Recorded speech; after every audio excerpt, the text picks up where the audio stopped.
Assalamualaikum warahmatullahi wabarakatuh. Perkenalkan, nama saya Hadi Sanggita. Saya dari Prodi PAUD.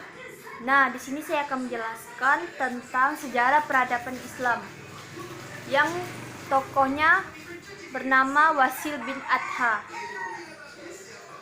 Pertama-tama saya akan menjelaskan ilmu kalam. Pengertian ilmu kalam. Ilmu kalam merupakan salah satu disiplin ilmu yang membahas tentang teknologi dan sistematik dari ilmu-ilmu keislaman. Dalam sejumlah literatur tentang ilmu kalam, terdapat berbagai macam terminologi yang dikemukakan pada ahli untuk menjelaskan apa yang dimaksud dengan ilmu kalam itu.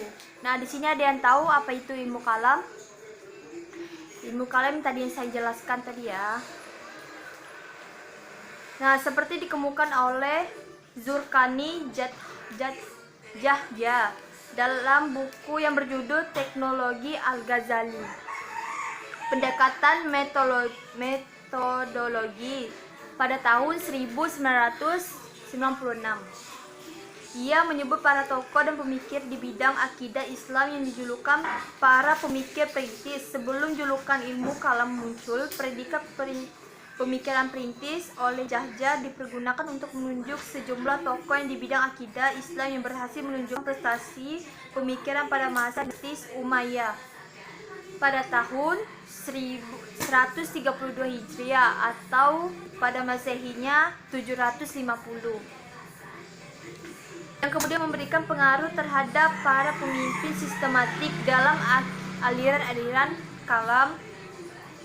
Setelah dibakukan ilmu kalam sebagai sebuah disiplin keilmuan Islam.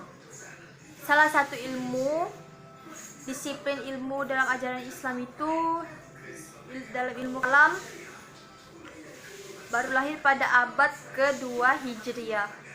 Ajaran ini dikembangkan oleh para tokoh Bani Mu'tazilah yang diprakasai oleh Washil bin Adha. Teologi Islam dikembangkan untuk menjadi pembeda antara teologi Barat dan teologi Islam. Jika dibicarakan tentang rasional, agama Islam lebih berpegang pada wahyu Allah Subhanahu wa taala, yaitu kalam Allah Subhanahu wa taala, yaitu Al-Qur'an, dan sunnatun Nabi, hadis yang dipegang sebagai sumber ilmu pengetahuan. Tetapi berbeda dengan Wasil bin Adha, ia adalah salah satu tokoh teolog Islam yang dikenal dengan pemikiran rasionalisnya yang lebih mengedepankan antara akal dan wahyu. Sebelum membahas lebih dalam mengenai Wasil bin Adha, alangkah baiknya kita mengenal terlebih dahulu tentang siapakah sosok ini. Nah, di sini Ibu akan menjelaskan nama lengkapnya, tanggal lahirnya pada tokoh Wasil bin Adha. Ada yang tahu tentang Wasil bin Adha? Nah, Wasil bin Adha ini nama lengkapnya Abu Muzaifah Wasil bin Adha Al-Ghazali yang lahir pada tahun 80 Hijriah di Madinah, di kota Madinah. Beliau merupakan seorang tokoh besar aliran Mu'tazilah yang terdapat julukan Al-Ghazal, atau yang biasa diartikan dengan pentun karena beliau tuh sering berkeliling di kilang-kilang tenun. Wasil bin Adha itu wafat pada tahun 131 Hijriah di Basrah. Sejak kecil tuh beliau tuh amat kritis dengan pengkaji Al-Quran, hadis Nabi, dan ilmu-ilmu lain. Beliau tuh merupakan salah satu murid dari Abu Hashim Abdullah bin Muhammad Al-Hafijriyah. Kemudian beliau tuh berhijrah ke Mekah untuk mengenal ajaran Syariah. Selanjutnya beliau tuh memperjalankan ke Basra dan berguru pada pada Hasan al-Basri, Wasil bin Adha merupakan murid yang sangat cerdas dan berani. Ia tidak segan untuk berbeda pendapat jika menurutnya pemikiran itu tidak sesuai dengan penglihatannya, sekaligus itu gurunya sendiri. Pemikiran teologis Wasil bin Adha itu terdapat 3 teologis. Nah, yang pertama, peniadaan sifat Tuhan, bahwa Tuhan berbeda dengan makhluknya. Kedua, al-manzilatain, salah satu pemikiran yang digunakan untuk teologi Mu'tazilah. Munculnya aliran Mu'tazilah ini berawal dari adanya perbedaan pendapat tentang status kemungkinan seseorang. Dalam bahasa Arab, Mu'tazilah artinya tuh keadaan, pemisahan diri, atau bisa diartikan dari pemisahan diri. Pada kasus ini, penyelamatan Nabi pada nama Mu'tazilah berasal dari kejadian ketika Wasil bin Adha memisahkan dari golongan Hasan al-Basri. Lambat laun, Wasil bin Adha mengajarkan pemikiran hingga menjadi aliran yang berpengaruh luas dan berpopuler pada masa dinasti Abbasiyah. Saking terpopulernya, kuatnya terpengaruh Mu'tazilah, ia menjadi mazhab dan aliran resmi Khalifah Abbasiyah, yakni Al-Makrum pada tahun 198 sampai 218 Hijriah. Al-Mutasyim pada tahun 218 sampai 227 Hijriah.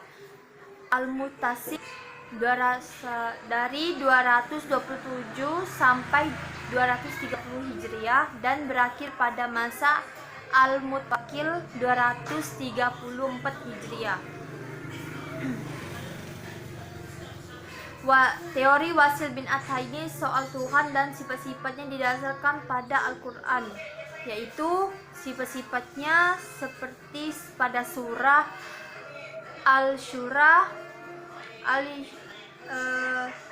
ayat 11, Laisya kamisli hilmu syai'un, dan surah Al-An'am pada ayat 103, la tusyriku al-basra wa huwa yusriku al-basra wa huwa al-lafitu al-kabir, dan surah Al-Baqarah ayat 163, ilahukum wahid. Surah Al-Ikhlas ayat 4, walam tum yakun lahu tahad. Surat At-Taubah ayat 31, la ilaha illallah subhanahu dan ayat amdaikulillahi yusrakun kalafu kalahi wastai. Berdasarkan ayat tersebut, Wasil bin Adha memberikan interpretasi rasional bahwa ekspektasi Tuhan beda dengan makhluk. Pembeda Tuhan dengan makhluknya adalah ekspektasi antara kedua.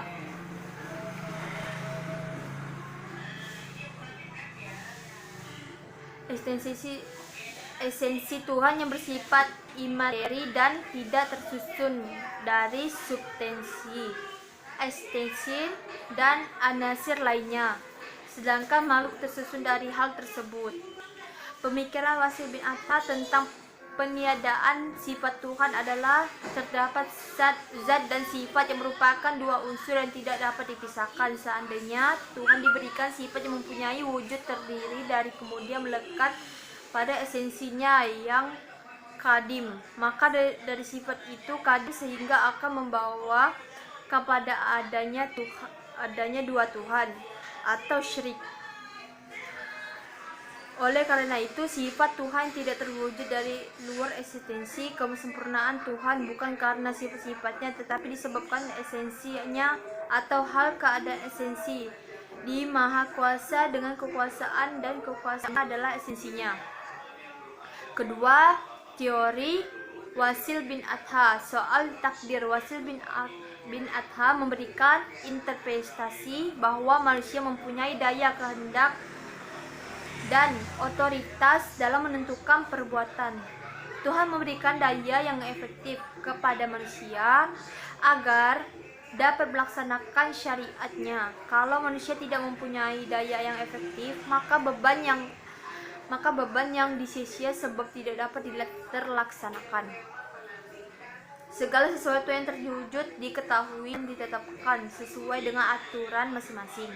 Sunnah Allah yang kasyafi tidak mengikat. Itulah demikian Harun Nasution yang diartikan sebagai kada dan kadar. Semua perbuatan manusia yang baik dan buruk diserahkan kepada manusia yang melakukannya atau meninggalkannya secara merdeka dan tidak turut campur di dalamnya kemauan dari Tuhan. Namun segala apa yang diperbuatkan manusia dapat diketahui Tuhan sebelum terjadi. Tuhan Maha Bijaksana, Maha Adil dan Maha bersifat ania terhadap makhluknya. Sebagai telah dijelaskan dalam corak teologi Wasil bin Atta, ia memandang iman sebagai bentuk amalia, sebagai siapa yang beramal tidak sesuai dengan tuntunan ajaran Tuhan, maka pelaku berdosa dan tidak predikat sebagai mukim. Pelaku dosa yang beriman bagi Wasil dan bin Atta bukan kafir, karena orang kafir tidak beriman tetapi ia disebut fasik. Hal itu dapat dipahami, orang fasik memang telah keluar dari iman, tetapi ia masih dipercaya kepada Tuhan dan Nabi Muhammad dan amal kebijakan masih ada. Orang yang demikian apabila meninggal dunia tanpa tobat kekal di dalam neraka. Namun siksanya lebih ringan dari orang kafir, sebab di akhirat itu ada dua, yaitu surga dan neraka. Dari hukum pelaku dosa adalah mukim dan bukan orang kafir tetapi fasik. Teori manzilah baina al-manzilatain ini didasarkan pada surah dalam Al-Quran, yakni surah An-Nur ayat 4 dan surah An-Nisa ayat 93. Demikian beberapa pemikiran dari Wasil bin Atta. Ajaran-ajaran yang disampaikan oleh Wasil bin Atta banyak mengalami tantangan, hambatan yang datang silih berganti dari kalangan masyarakat awam, karena mereka sulit menerima ajaran yang bersifat rasional, filosofis. Ajaran Wasil tersebut dinilai oleh masyarakat awam sebagai ajaran Islam yang berpegang pada sunnah Rasulullah dan para sahabatnya. Namun berkat semangat perjuangan menjadi pemikirannya tentang itu mendapatkan pengakuan dari penguasa Abbasiyah dan dijadikan manzat resmi negara, sehingga kita masih bisa mengenal beberapa pemikiran hingga saat ini.